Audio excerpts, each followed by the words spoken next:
Welcome to Faith Talks, a monthly program on the Generation podcast designed to help young ladies discover greater ways to nurture and exercise their faith in their day-to-day walk with Christ. Hello, I'm Jana Faith. And I'm Anna Faith. And welcome to episode 6 of Faith Talks. And today we're going to be discussing the fruit of the Spirit, peace.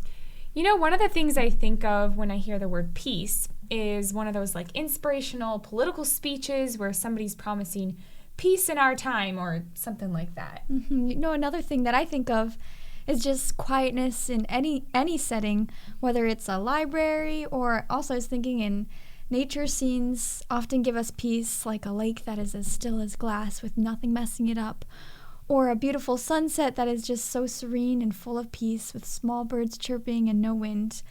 And that kind of goes right along with the definition we found, which says that peace is freedom from disturbance. But, you know, as we were thinking, true peace really isn't freedom from disturbance, but it's really freedom in disturbance.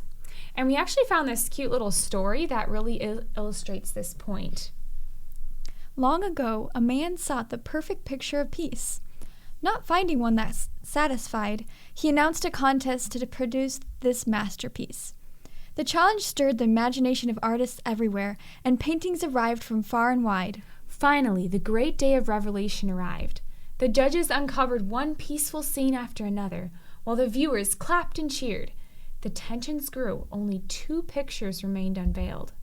As a judge pulled the cover from one, a hush fell over the crowd. A mere smooth lake reflected lacy green birches under the soft blush of the evening sky. Along the grassy shore, a flock of sheep grazed undisturbed. Surely this was the winner. Then the last painting was uncovered, and the crowd gasped in surprise. Could this be peace? A tumultuous waterfall cascaded down a rocky precipice.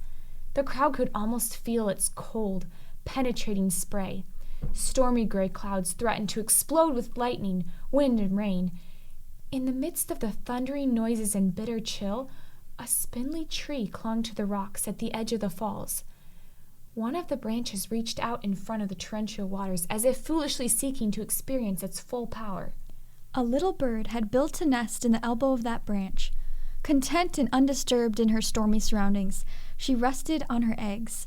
With her eyes closed and her wings ready to cover her little ones, she manifested peace that transcends all earthly turmoil. You see, peace is more than just the absence of conflict. It's a state of rest during the conflict. It's like completeness, wholeness, and even one definition we found said it points to the presence of something. And obviously we know that this is Jesus. And I think it's been so neat in our study of the fruit of the Spirit just to realize that really each of the fruit is really just Jesus. So as we were thinking of who to interview for this specific fruit of the Spirit, we thought, well, let's just choose someone with a peaceful life, quiet and calm, no kids yelling, no trials. I've got it. Maybe like somebody who works like on a nature preserve. You know? Yeah, totally. Well, just like we discussed, peace is not really freedom from disturbance, but freedom in disturbance. And not like our interviewee today's has a chaotic life. But we have here with us today Mrs. Shoultz, Jenny Shoultz, and she's the wife of one of the assistant pastors here at Falls Baptist, and she enjoys discipling and counseling other ladies. On the side, or not so side, she also is the mother of 7 children. And honestly, she is one of those people who always chooses peace, no matter what chaos is going on in her life. And one thing I actually just thought of is that Mrs. Shoultz is also a librarian. Ah. And with your first comment, That's one of those peaceful scenes. So Mrs. Shoultz can help with that a little bit too. So the first question we have for you today, Mrs. Shoultz, is just, what would you say peace is? I think I need to start by defining what peace isn't, because so much of the world defines peace, like you said, as freedom from disturbance, where there's no conflict, where there's a whole lot of tolerance and acceptance and nobody's feathers are ruffled. And as long as there's sin in the world, there's going to be conflict. There's going to be lack of tolerance, and frankly, there's going to be a lack of love. And so we need to seek peace based on what the Bible says, and that is like you've said, it's freedom in disturbance. It's that ability to respond to what's happening with the peace of God. That's really good. Now, how would you say you have experienced peace or the lack of peace in your past, specifically your teen or young adult years? Interesting question, because as a young person, it was something that I thought about in an unusual way, to the point that I remember having a discussion with somebody where I talked about peace as being kind of just this warm, fuzzing feeling that came over you in a mystical way. And they pretty immediately challenged that thought, saying that peace was something you actually had to seek after. And I had never thought about it that way as a very young teenager. And it led me in a pursuit of what the peace of God really was. And I had grown up going to church my whole life, and I had really thought a lot about the things of God. I was actually quite involved in my youth group, and it wasn't until I was in college that I really began to get gripped with fear. And then I knew the peace of God was not evident in my life. I was fearful to the point that I remember waking up in my dorm room early in the mornings, and I would be afraid the rapture had happened in the night. So I'd check all my roommates' beds to see if they were still there. There was just this gripping fear and a real lack of peace in my life. And it was then when I was in college that I was really confronted with my sin and a need to resolve my sin issue with God. It wasn't just about me being a good people pleaser, which is what I was as a little girl, but it was about me taking my sin and giving it to Jesus so that he could then in return give me his peace. And really, that first time where my fear was replaced with peace was the first time I understood what the peace of God was. And frankly, I've had to go back to that application of truth many times in my pursuit of peace. That's really interesting. You know, as I was driving today, I was actually thinking that if there is no God in life, there's really no reason for you to have peace. Like, it's actually really impossible, because you could be scared about the political scene, or like you said, that fear of death, or even with this coronavirus, or your career, or even being taken advantage of by others. You know, you really can't have that peace if you don't believe in God first, but then also if you haven't taken him as your savior. And one quote we actually came up with, I think it was last year in Sunday school, we were reading over a passage, is that you can't know the peace of God until you know the God of peace. Mm-hmm.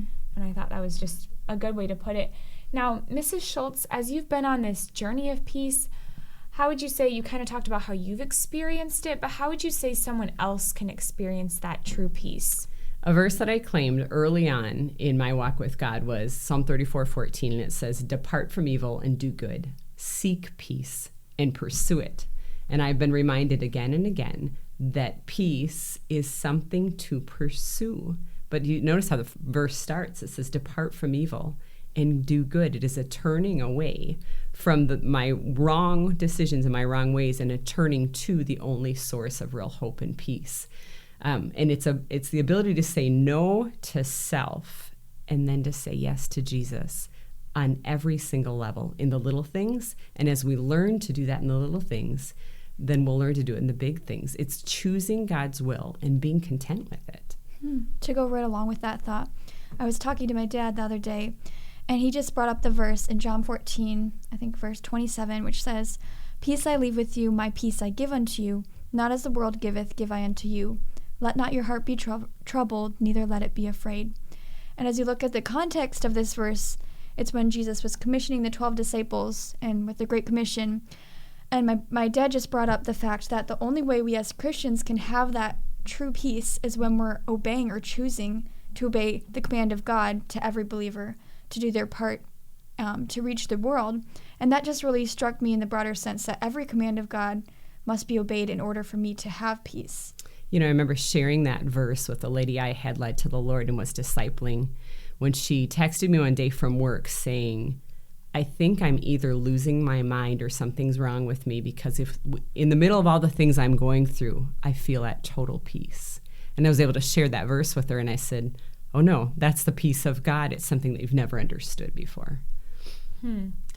That's really good, because I've even noticed, even especially in college, when there would be a really lots of exams or something, sometimes those were the times where I had the most peace. Mm-hmm. And you knew it wasn't just because, maybe you were having a good day, but it was because it was Jesus, because that was definitely not anything natural that could have happened.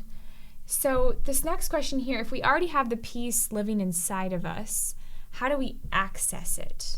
It's really very similar to the way you got saved. Think about what Jesus did and what you did when you got saved. All you had to do is choose Jesus, and he did all of the saving. And it's really the exact same with any of the fruit of the Spirit, because it's all totally available to us, but we have to choose it. It's really just choosing to accept what is, and God does the rest. I like what you say, how it's not just a passive, because that's true. Often I think of peace as just a passive thing that comes over you, but it's actually active, that you choose it. Right. That's It's really not good. just a feeling. Yeah, that's good. And another thing, in many instances, peace is related to the future, one's future. What would you say about that? Well, when you think about people living in fear and anxiety, so often fear and anxiety is coupled with Christians not being in the will of God. And that happens in the little things and in the big things. I've said on so many different occasions, success in my day is being able to pillow my head, not getting everything done, but knowing that at every time my schedule was changed, I knew I was in the will of God. And I can know that when I followed God's will all day, that I've done what he wanted me to do. And really on those little things is, again, where we're learning to trust God for the big things. It's not asking the question, what do I want to do right now, or what I feel like doing, but really asking, what's God's will for me right now, and then choosing to be content in it. Again, in the little things, I have time right now. Am I just going to take a nap because that's what my body feels like? Or am I going to get the work done that I know I need to do? Because on those little levels, when I say yes to Jesus and no to self, I'm actually learning how to access the very will of God for the big things in life. Peace is really inseparable with the will of God, and the will of God is really found by just looking to Jesus. Wow, that actually reminds me of something I read in The Pursuit of God, how it's talking about how if you want to have that internal peace, you shouldn't divide your life into like the secular and the sacred, because if you do that, you're going to be constantly frustrated because you want to be doing the sacred activities, but you don't have time, and you think you're wasting your time by doing it. But it's like you said, if you know you're doing God's will, just doing whatever task he put in front of you next, just pursuing that peace, whether it's reading your Bible or maybe cleaning your bathroom floor, you can just be at peace knowing that you're doing God's will. And we kind of already covered this next question, but as it's been so neat working through the fruit of the Spirit, just seeing that every fruit in its essence is Jesus. So how would you say that peace ties to Jesus? Now, one of my favorite verses is Isaiah 26:3 that says, "Thou wilt keep him in perfect peace, whose mind is stayed on thee." Pursuit of peace is simply a pursuit of a person. It's Jesus. And frankly, that is how to find the will of God. So often when we are trying to figure out what God's will is, and we get so focused on asking God what it is, and all he's saying is, it's just me. And when we see Jesus only, his will becomes very plain. But when we get muddled up in the actual process of it, we lose Jesus in it. There's been a lot of times in my life when God has asked me to take a very specific step. And I've been so tempted to say, okay, Lord, if you tell me the next 4 steps after that, I will have no problem taking this one step.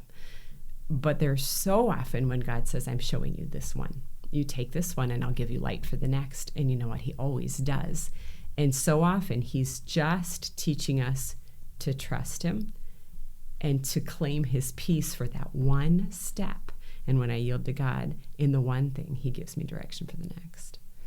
That's really good.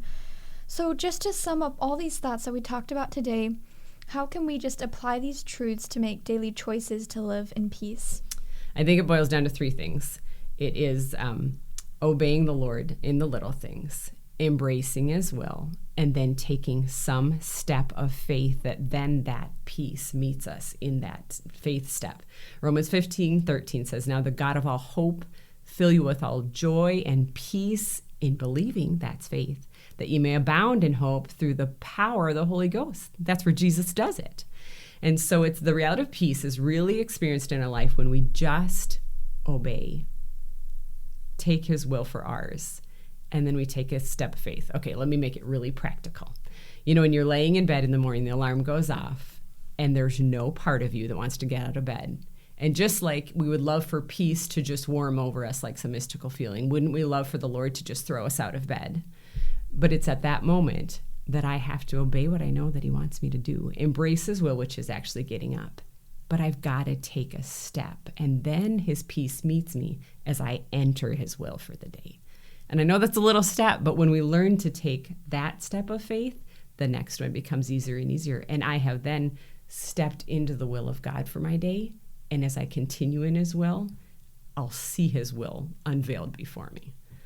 That's a really neat thought. Before this Faith Talks, I might have thought that peace was just peace and quiet, Mm-hmm. But peace can actually be that alarm clock. We could even name our alarm clock Peace, because that's making us to get out of bed to take that step of faith.